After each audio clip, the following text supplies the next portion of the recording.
Ahorita estamos haciendo el almuerzo. Ahí está el aceite. Échalo todo, ¿cómo? Ajá, todo, ¿va? ¿Y para el arroz? Ahí hay más, ahí están otras. Sí, tienen que nadar los pescaditos. Así, ve. No, hombre, ahí está otro galón, ve. Ahí, además, queda la Y la espátula. Ah, vos traías otra espátula. Sí, ahí traigo una cuchara y una espátula.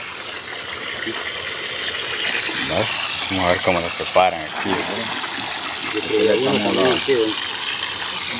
la cebollita con montaje. Ah, como se ha botado la tripa del pescado. Ya lo vamos a ver. Esto fue lo que agarramos ahora. En la isla. La pirraya. La pirraya. La pirraya.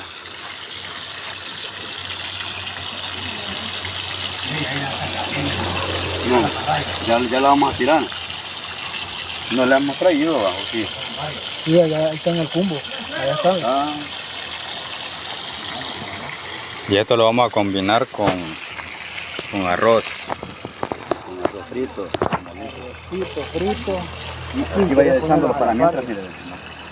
Ah, Ya claro. preparado. Sí. Luego solo se lava, Hay que estar nadando en aceite para que quede. Y aquí está el otro preparando ya las verduras del arroz.